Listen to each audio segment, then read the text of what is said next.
Хайырлы көн Татарстан, хайырлы көн хөрмәтле телевизор караучылар. Бүген 21 декабрь, дүшәмбе. Мин Эльза Әхмәтҗанова һәм тапшырубызның иҗат төркеме шушы минутта безнең белән булган һәрбер тамашачыга матур көн, күтәренке кәеф телибез. Тапшырубызның башында тарихка кирип калган кайбер вакыйгалар турында кыскача булыр. Бүген баскетбол уйнының туган көне. 129 ел элек беренче уен булса, 20нче елларда баскетбол федерациясе төзелә башлый. Ә 1936 елда баскетбол Олимпия уеннары программасына керә. Татарстанда беренче баскетбол командалары 20нче гасыр башында барлыкка килә. Россия телеакадемиясы 1994 елның 21 декабрендә ТЭФИ премиясын булдыра. Танылган сынчы Эрнст Неизвестный махсус премия өчен сын иҗат итә. Безнең Татарстан дәүләт телерадиокомпаниясе телевидение өлкәсендәге иң абруйлы ТЭФИ регион премиясына 2 тапкыр лауреат була. 1899 елның 21 декабрендә Огонек журналы дөнья күрә. 20нче гасыр башында 8 битле булган журнал 1995 елда дөнья стандартларына туры китереп бастырыла башлый. Матбугат традицияләрен саклап калган журналның тиражы бүгенге көндә елына 80 мең данә белән чыга. Даруларны өйдә ничек дөрес сакларга? Саумысыз рубрикасында бүген сүз шул турыда булыр. Файдалы киңәшләрен безгә табиб Илдус Латфуллин бирә.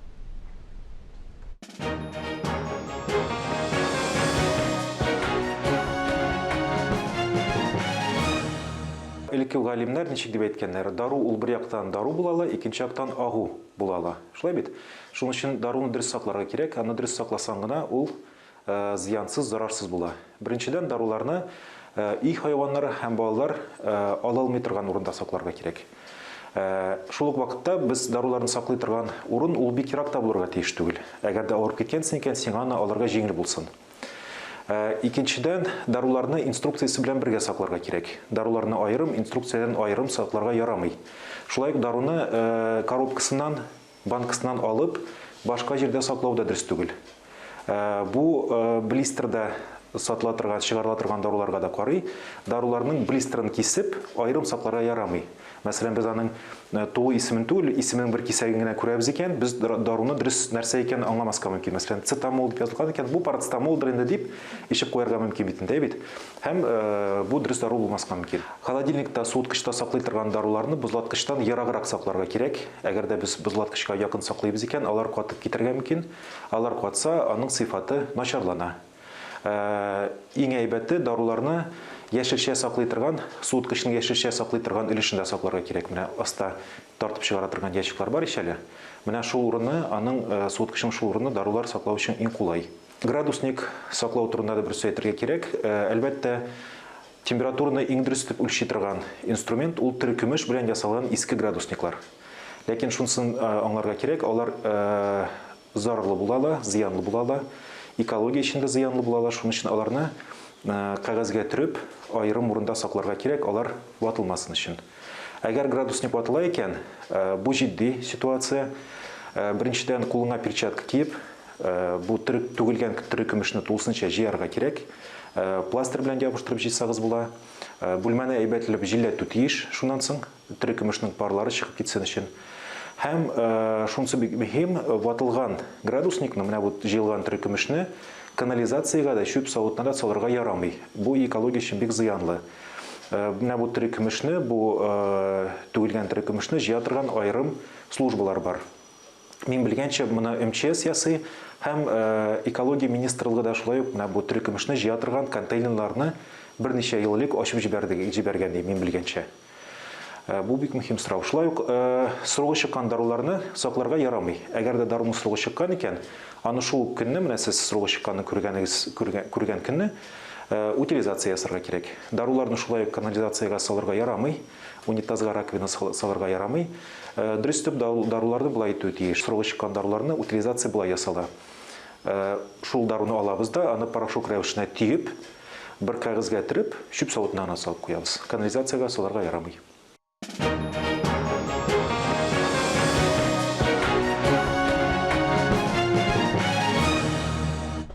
Бүген 21 декабрь, көннең иң кыска, төннең иң озын вакыты.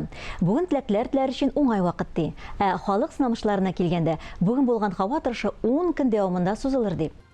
Туры эфирда хәерле көн Татарстан тапшыру матур көн күтәренке кәеф теләп дәвам итәбез. Казан утлары журналы татарча китаплар чыгара башлады. Кайберәүләр моның ни гаҗәплелеге бар дип сорар. Сер шунда ки китаплар яңа форматта кисәгә сыешлы итеп бастырыла. Татмедиа ачык җәмгыятенең генераль директоры Шамил Садыков әлеге китаплар уку өчен кызыклы һәм уңайлы булырга тиеш дип саный. Моны вакыт үзе күрсәтер. Татар информ агентлыгы генераль директор урынбасары Алсу Исмәгыйлова минем сорауларыма җавап бирергә әзер. Бүген ул студиябызның кунагы. Хәерле көн, Алсу ханым, исәнмесез? Хәерле иртә, Эльза, хәерле иртә, мөхтәрәм милләттәшләр. Китапхана проектның беренче китабы басма күрде. Ни өчен менә бу Нәбирә Гыймалтдинованың китабын бастырырга булдыгыз беренче итеп? Чыннан да менә Казан утлары журналының баш мөхәрриренең Рөстәм Галиуллинның бик зур хыялы булган Казан утлары китапханасы сериясын чыгара башлау. Нәкъ менә китап форматында. Һәм бу гаҗәп тә түгел. Казан утлары ул бит инде безнең әдәби журнал. Әлбәттә, әдәби журналның китап рәвешендә үз китапханасы булса, бу бик яхшы алым булыр иде дигән нәтиҗәгә килдек. Моның тагын бер сәбәбе Казан утлары журналының тиражы арта башлау. Димәк, халыкның әдәбиятка кызыксынуы арта дигән сүз. Һәм шушының белән без бу китапны чыгарып карарга булдык. Татмедиа акционерлык җәмгыяте Казан утлары журналы белән безнең Татмедиа матбугат чараларында тупланган татар аудиториясына барып җитәрлек итеп, менә шушы китапны чыгардылар. Ни өчен Нәбирә Гыймалтдинова дигәндә, бу бит инде теге сер түгел. Нәбирә апа ул бик көтеп алынган автор. Татар халкының иң яраткан авторларының берсе бүгенге көндә. Һәм менә хәзер китап чыкты бит инде, бер атна сатыла, әлегә ул оптовикларда гына бар. Менә бу атнада ул чыгачак инде берәмтекләп сатуга, һәм оптовиклар киләләр безгә китап алырга. Нәбирә китабы диләр, шуннан алып менә шулай укып карыйлар да, Нәбирәчә булган дип дистәләгән нөсхәне алып китәләр сатарга. Шуннан да бик популяр автор, без шуңа инанабыз көннән-көн. Әлегә авторларның кайсылары тагын алдагы көндә бастырылачагы билгелеме? Билгеле, ләкин ул сердер. Мин ул серне ачмыйм. Ул шулай ук популяр авторлар. Бүгенге көндә әле шунысын да әйтим. Казан утлары китапханасы сериясе ул Татмедиа акционерлык җәмгыятендә чыга торган бердән-бер серия булмаячак. Тагын бер редакция шулай ук үз китапханасын әзерли. Әйе. Алсу, шунысы да кызыклы, китап укыганнан соң укучылар фикер алышына ала, шулай бит. Һәм моңа QR-код ярдәм итә. Менә күрсәтим әле. Якыннан бу китапны инде без интерактив китап рәвешендә чыгардык. Әгәр дә укучылар игътибар итсә, китапның менә арткы тышлыгында шушындый QR-код бар. Шушы QR-код буенча узып, сез Казан утлары журналының Инстаграмына эләгәчәксез, һәм анда менә шушы китап, аның сюжеты, авторы турында фикерләшү бара. Менә шушы көннәрдә фикерләшү башланачак, анда инде бу китапны кайдан алырга була дигән сораулар хәзерге вакытта. Инде алга таба фикерләшүдә өстәлеп китәчәк. Рәхим итегез, әгәр дә бу китапны алсагыз, фикерегезне калдырмый калмагыз дип әйтәсем килә. Әйе. Шул рәвешле без татар китабын танытабыз социаль челтәрләр аша да. Шит ил укучылары ничек тә булса алар укый алалармы менә бу китапларны? Аларга җибәргә, аларны таныштырга исәбегез, максатыгыз бармы алдагы көннәрдә? Әйе, без менә хәзер чит регионнар, Россия регионнарына чыга башладык, башка регионнарга. Инде Төмәннән, Омскидан заказлар булды. Күпләп аларга җибәрәбез. Алар менә чыннан да сатып алырга риза. Хәтта кайберәүләр инде акчаларын да күчереп куйдылар. Әлбәттә, чит илләрдән кызыксыну булса, без тартынып тормыйбыз. Төйбез дә бу китапларны почта аркылымы, ниндидер курьер хезмәтләре аркылымы җибәрәбез. Рәхим итегез, Казан утлары редакциясенә мөрәҗәгать итсәгез дә була, туры үземә мөрәҗәгать итсәгез дә була. Без социаль челтәрләрдә бар, языгыз. Әгәр дә кирәк икән, чыннан да җибәрәбез. Әлегә бәлки белеп тә бетерми торганнардыр. Шулай бит, калса безнең ватандашларыбызга, чит илләрдә яшәүчеләрне күз алда тотып әйтәм, бигрәк тә кызыклы булыр иде. Менә бүгенге көн матбугаты белән танышып бару. Шунысы кызык, Эльза. Бу китап чыгу турында менә хәбәрләр булгач, иң беренче булып Россия төбәкләреннән яза башладылар. Татарстан түгел. иң беренче булып язды Омск, Мәскәү, Төмән.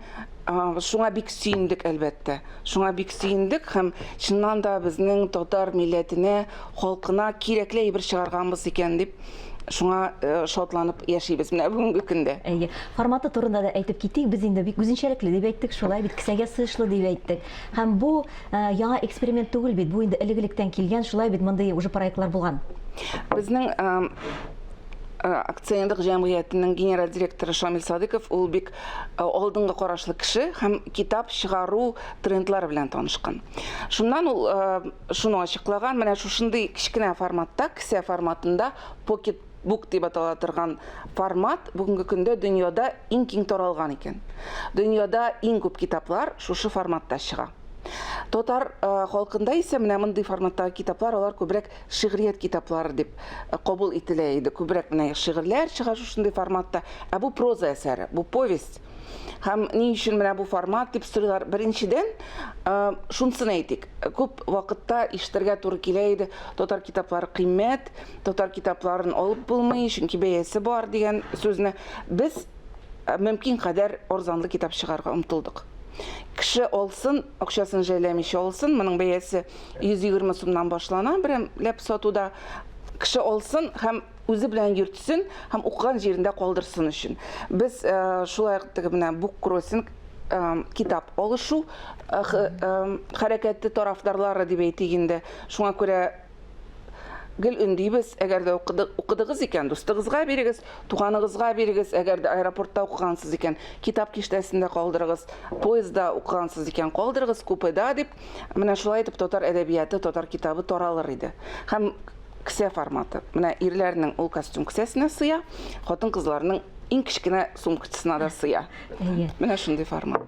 Телез безне саклап калуда да миңа калса бу мөһим роль уйнаячак. Шулай бит алсын, ничек уйлыйсыз? Әлбәттә, менә мин әйттем бит инде, кешеләр гаҗәпләнергә мөмкин, ни өчен Татар информ вәкиле Казан атлары журнал турында сөйли дип. Дөресен әйткәндә, безнең хәзер редакциялар арасында хезмәттәшлек башланды. Безнең Татар информда бит инде татарның иң популяр интернет сайты чыгып бара. Мин шул сайтларны эшләүчеләрнең берсе дип әйтик инде. Һәм без анда бик күп татар телле аудитория тупладык. Айына 1 миллионга якын кеше безнең интернет сайтын укый татар телендә. Һәм әлбәттә бу аудиторияга әдәбият та кирәк дигән фикергә килдек. Аларга тәкъдим итеп карыйсыбыз килә. Менә интернет аша шушы кагаз форматындагы китапны.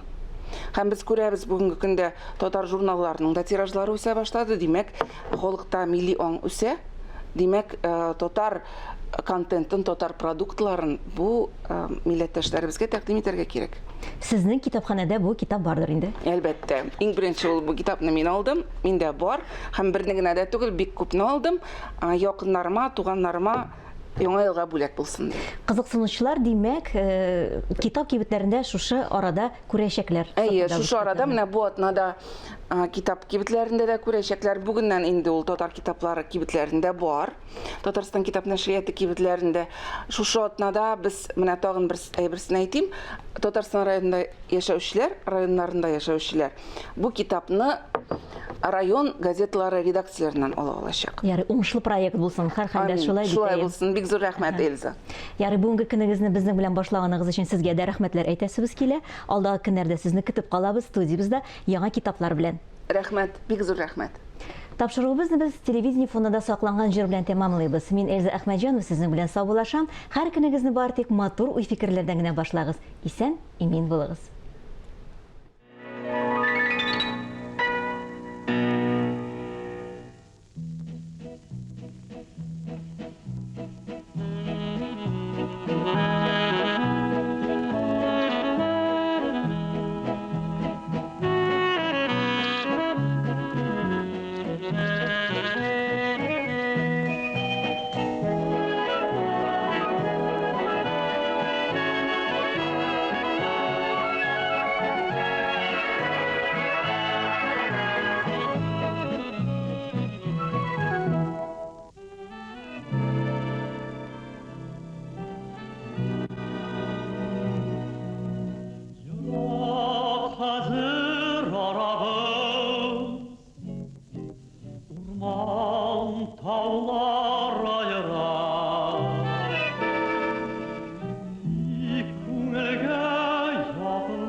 ко мне.